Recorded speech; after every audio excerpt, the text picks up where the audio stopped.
Y recuerden que también se pueden sumar con más mensajitos, con alguna voz, alguna opinión o pidiendo música al 3547 51 29 11 y en Instagram lavolatina.radio. Perfecto, perfectísimo, estamos acá. Entonces en La Volatina vamos a seguir con el segmento del Multituti. Andrés, estamos en el Multituti. ¿Con quién andás hoy en esto, che? ¿Qué tal, Cris? ¿Cómo andás? Bueno, mira, te digo, es inevitable. No podemos no hablar del Papa Francisco, de Jorge Bergoglio, en el día de hoy. El Papa argentino que falleció el día lunes, 7:30 de la mañana. Y yo pensaba que esto que decía vos, la mejor publicidad es la muerte, decía que con tantos biógrafos autorizados no estamos en condición de hacer un repaso biográfico, pero quizás sí contar, una experiencia de orden personal, y para eso lo he traído Yelmo, que es un compañero del norte de Córdoba. Bienvenido, Yelmo, a La Volatina. Hola, ¿qué tal? ¿Cómo va? Bueno, ese Yelmo es de pocas palabras, el hombre del norte, pero lo interesante es que nos encontramos en el año 2015 con Yelmo en el segundo encuentro mundial de los movimientos sociales que se organizaba en Bolivia, en Santa Cruz de la Sierra, y asistía el Papa y Evo Morales, el primer presidente indígena latinoamericano, en un encuentro ya cargado de misticismo, de energía, que no sabíamos bien qué podía pasar. Teníamos un Papa argentino hace 2 años y convocaba a los movimientos sociales. Y ahí fuimos y escuchamos la encíclica Laudato Si, la encíclica de la Casa Común, de la protección del ambiente. Pero había cientos y cientos de movimientos sociales, organizaciones populares, sindicales, que estaban confluyendo en este encuentro en el país más plurinacional que hay en Latinoamérica, como es Bolivia, y con un Papa argentino. ¿Qué puedes contarnos, Yelmo, eso? Después cuento yo, pero ¿cómo lo recordás desde los movimientos sociales a ese encuentro? Ahí bueno, nosotros fuimos como Movimiento Campesino de Córdoba, haciendo parte del Movimiento Nacional Campesino Indígena, íbamos a la delegación de la Vía Campesina Mundial y la CLOC, que es la Coordinadora Latinoamericana de Organizaciones del Campo, que uno de los creadores de esa coordinadora es el Evo, digamos. O sea, el anfitrión era uno de los creadores de esa gran coordinadora que nace en los 90 con la cuestión de un movimiento un continental contra el festejo, un contrafestejo contra los 500 años de la colonización. Uh-huh. La CLOC nace la CLOC nace así, ¿no? Con Evo siendo parte, siendo parte cuando era Cocale, cuando era el sindicato. Como una contrafecha, ¿no es cierto?, a los 500 años de colonización. Ese cúmulo de organizaciones campesinas, estábamos ahí recibiendo al Papa, y una de las cosas que más estamos hablando después, ¿no? En ese momento íbamos como 1.000.000 de preguntas ahí. Escuchamos todo eso, y escuchar algo tan cercano, que éramos como que hablaba, no solamente que hablaba de nosotros y nosotras, sino que hablaba con nosotros, y estaba clarísimo que esto que acaba de nombrar vos, la encíclica, y la forma de mostrar todo lo que tenga que ver con la cuestión ambiental, la cuestión productiva, la cuestión de lo cercano, que era como que lo habíamos escrito nosotros mismos, digamos, esas cuestiones, que tenía que ver mucho con muchas de las reivindicaciones que se venían elaborando, y poder escucharlo, digamos, ¿no? Algo que parecía tan lejano. Ahí cuando el otro día, cuando conversamos con un compañero que viajamos, con Juanjo de Córdoba, del movimiento, fuimos 2, Juanjo, y una de las cosas que estoy leyendo ahora, el mensaje que nos mandamos el otro día, apenas nos enteramos de la muerte de Francisco, y Juanjo lo resumió en esto, que era un poco lo que resonaba en Bolivia, ¿no? Dice: el Papa para mí me hizo acordar por qué era cristiano. Y eso lo decían muchos compañeros del campo, donde, si bien la gran mayoría éramos cristianos, pero con una práctica casi por fuera, digamos, de las iglesias, de la institución. Y poder encontrarnos, digamos, en esa cuestión de decir, ¿por qué nos hizo sentir a muchos cristianos que el cristianismo se había acordado de nosotros? Y lo que esa es la conversación del otro día, ¿no? Uh-huh. La estoy leyendo ahora. Y tal cual, eso era la conversación con los compañeros de Brasil, del MST, con los compañeros de Anamuri, de Conamuri, de los diferentes países, ¿no?, que integramos la Vía Campesina, la CLOC, acá en Latinoamérica. Era un festejo, una alegría, una cosa de decir, qué bueno, porque no estamos hablando de un simple encuentro entre las organizaciones sociales, era un encuentro con un actor importantísimo que es la Iglesia Católica a nivel mundial, donde estaban diciendo que bienvenidos, acá estamos, y poniéndonos voz, ¿no? Mirá qué interesante, porque a mí me tocó viajar desde el sector, desde una cooperativa de carreros y recicladores, y estábamos conformando la Federación Nacional de Cartoneros, Carreros y Recicladores, y ya nos había invitado el Papa y habían ido 2 compañeros nuestros cuando asumió y cuando estuvo en Brasil, que fue cuando pidió que hagamos lío, ¿no? Y después nos convocaba nuevamente a esta encíclica y viajamos un montón de compañeros, viajamos como 8 hasta Santa Cruz de la Sierra, de acá de la ciudad de Córdoba, por la cooperativa La Esperanza, como la cooperativa más grande de Córdoba, que venía a reforzar o a construir la Federación Nacional de Cartoneros, Carreros y Recicladores. Y allá nos encontramos con un montón de compañeros nuestros de todo el país que no nos conocíamos directamente, aunque era un encuentro internacional. Entonces, la experiencia internacional, con todos esos movimientos de las grandes cocaleros, los mineros bolivianos que estaban muy presentes, eran anfitriones, todo el movimiento campesino y los cartoneros, era alucinante, pero ahí también teníamos una necesidad de discutir internamente con los mismos que no nos veíamos en nuestro mismo país. Y nos sirvió de eso, y con toda la magia, esta que tenía Evo como Estado plurinacional en representación de todas esas culturas andinas, latinoamericanas, y con el Papa, que no sabíamos bien, porque los sectores populares son profundamente cristianos, pero la verdad que el Vaticano y el Papa como institución siempre habían sido tipos como europeos, que nadie le conocía la biografía, no sabían quién era, y íbamos a ver un Papa que era como peronista y jesuita, ¿viste? Algo bien latinoamericano lo del jesuismo y bien argentino el peronismo. Entonces nos quedaba más cerca, ¿viste? La inmediatez en tratar de entenderlo. Y yo creo que ahí nosotros la conclusión que íbamos sacando cuando volvíamos, porque después eran como 18 horas de vuelta,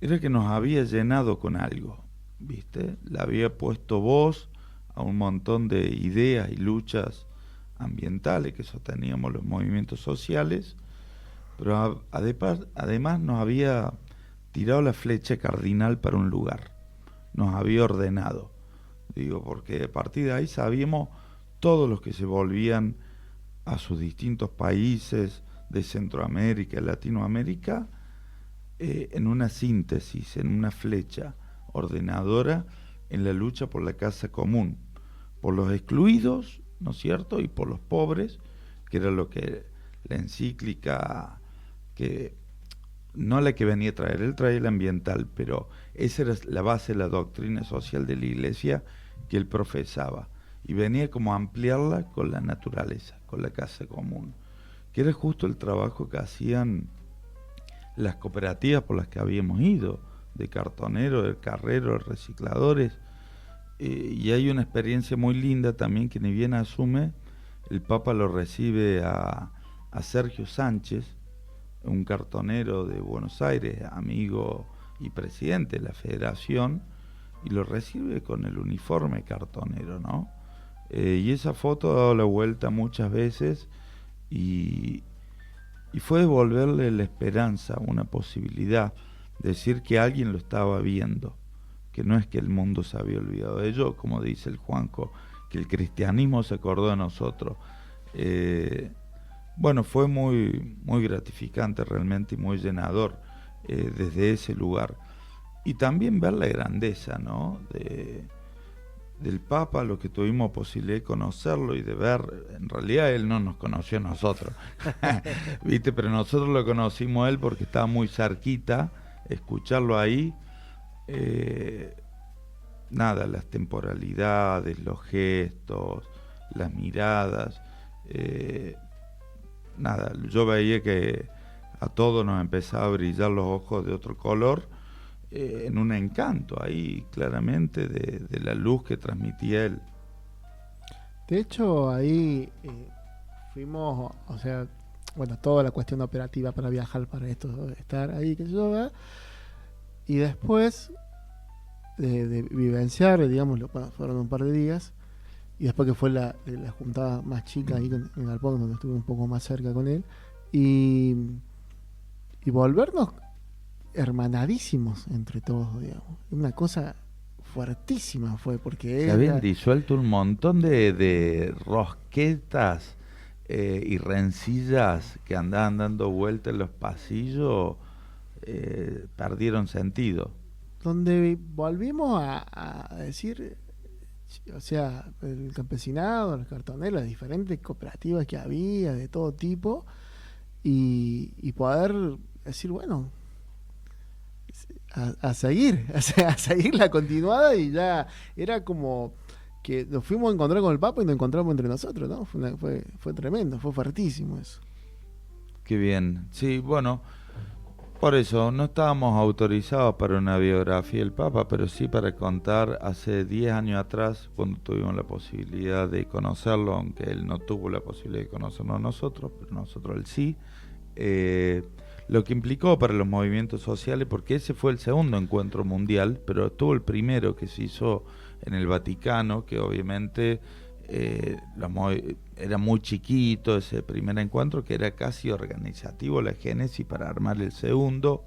Hubo un tercer encuentro que se hizo en Chile, también con el Papa, y que fue arrimando los movimientos sociales y vinculándolos, digo, a través de una encíclica o del poder de la palabra, que es lo que tiene la Iglesia, y que fue receptado, y que yo creo que no es menor esto que sea un Papa jesuita y peronista, que ahí es, si el Papa es jesuita o si un jesuita es Papa, si es lo mismo, digo, como se anuncia, pues bien interesante, no es lo mismo un Papa peronista que un peronista llegó a ser Papa, ¿no? Digo, no, para mí, digo, hay un poco ahí del argentinismo y el latinoamericanismo, que con los otros papas o las otras instituciones, o con la otra institución del Vaticano, siempre como Juan Pablo II, Ratzinger, tipos europeos muy alejados de nuestra cultura, nuestro sentir, pensar, nuestras emocionalidades. Ahí cuando que hace... Nosotros lo registramos de esa forma, no sé si fue por las ganas que teníamos o que realmente lo dijo así, estoy dudando, digamos, de mí mismo, cuando él pide perdón por el genocidio, ¿no? En el continente, de parte de cómo fue el accionar de la Iglesia en su momento.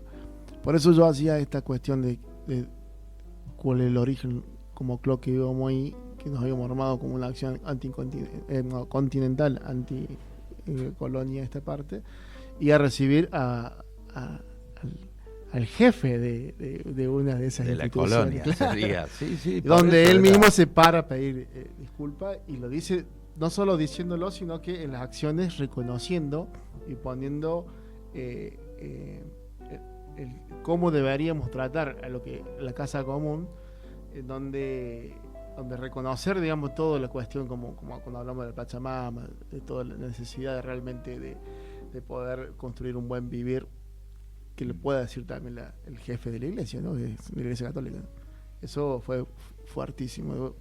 En estos días estuvimos recordando todas esas cuestiones que por ahí en algún momento lo habíamos hecho tan nuestro todos estos años, donde siempre esperábamos que dijera algo, con todas estas cosas que decía con respecto a la situación de Gaza, la situación de los colectivos LGTBQ, donde realmente ha recibido, donde hace un montón de cuestiones de autocrítica y de ver para adelante, donde abraza incluso al ateo, donde empieza a pensar, tenemos que ver cómo le encontramos la vuelta, pero y que ahora, wow, no está más. ¿Cómo hacemos? Bueno, no está, o sí está, sus enseñanzas, sí, digo, no está concretamente, pero bueno, su legado me parece que su grito por la tierra, por los excluidos y por los pobres, van a seguir siendo banderas y convicciones que vamos a sostener, porque también yo pienso que él era un amplificador de la voz de los movimientos, como actor geopolítico, ¿viste? Yo como estudiante de Relaciones Internacionales, pero es el único actor geopolítico que no hablaba del sistema capitalista, que hablaba del humanismo. Digo, la FIFA es un actor geopolítico, los países son actores geopolíticos, el BRICS es geopolítico, y la Iglesia también. Y la Iglesia en su papado no habla del capitalismo, habla del humanismo, habla de los excluidos, los pobres, los enfermos, los necesitados, y amplía el paradigma humanismo, como que le ponía aumento a ese paradigma y decía, y la casa común, donde habitamos, que es el límite planetario, y entendía los límites planetarios para ponerle un freno al capitalismo. Y lo decía viva voz, digo, porque eran sus convicciones, incluso en contra de sus intereses, porque cada vez que hablaba, digo, después le venía un vuelto, ¿no?, de todos los sectores de poder, digo, que son muy grandes y muy fuertes. Por eso me resonaba algo lindo que nos dijo cuando se despidió de nosotros en Bolivia, y esto que decías vos de cómo ampliaba la mirada, que nos dice, por favor recen por mí, pero en realidad los que no crean, digo, no pasa nada, tírenme buena onda, tírenme buena vibra, que me llegue igual, ¿no? Abrazaba más allá de la estructura de la iglesia, más allá del confeso, digo, estaba para nada, esta frase de él, de amor y humildad, la clave de cualquier líder. Y qué necesitado que estamos de eso, ¿no? Y ahí cuando, bueno, que no solamente es la palabra, porque por ahí si empezamos a buscar, digamos, para atrás siempre se dicen cosas por los pobres, digamos, desde el Vaticano siempre se dijeron el hacer, ¿no? O sea, desconozco por completo, ahora el algoritmo te aparece un montón de cosas de lo que hizo el Papa, a los cardenales que nombró en los diferentes lugares, cómo amplió la cosa, no tenía ni idea, me estoy enterando ahora. Pero sí saber, por ejemplo, acá cómo lo levantó a Angelelli, ¿no? Hay que jugársela, digamos. Tenemos no solamente el cura Brochero, que por ahí era un poco más aceptado, Angelelli, digamos, un mártir en la dictadura, y realmente ponerlo ahí. A Mamantula. Mamantula es muy, muy querida, sobre todo por nosotros, digamos, por los nosotros que están en el lugar de ahí de Santiago del Estero, donde ella, sobre todo su práctica fue ponerlo en la misma mesa, el que tenía plata y el que no, en sus casas de oración. Entonces, las señales, digamos, pastorales con respecto a esas cuestiones que por ahí parecen chiquitas, pero son grandes. Tenemos en nuestra repisa ahora no solamente la devoción de las doñas y de algunos dones de Santiago, sino que todos nos enteramos que Mamantula ahora es una santa y que lo vamos a tener una estampita y podemos enterarnos de cuál fue su apuesta y sus ganas y esa intención que tuvo el Papa para que conozcamos y que empezamos a animarnos también a mezclarnos y a conocernos y a sentarnos en esa mesa con otros que por ahí no somos tan parecidos, digamos. Bien, Jorge Bergoglio, argentino, jesuita, peronista, hincha de San Lorenzo y Papa. Sin lugar a duda, el hombre más importante de Latinoamérica, por lo menos que tengamos recuerdo de una institución milenaria como la Iglesia Católica con 2000 años. No más, hasta acá nuestra pequeña despedida a alguien que vamos a extrañar en la defensa de los sectores populares, de los movimientos campesinos, sindicales, indígenas, estudiantiles, de cartoneros, de profesionales, y de hombres y de mujeres de bien. Así que un Papa infinito, un Papa argentino, Papa Francisco.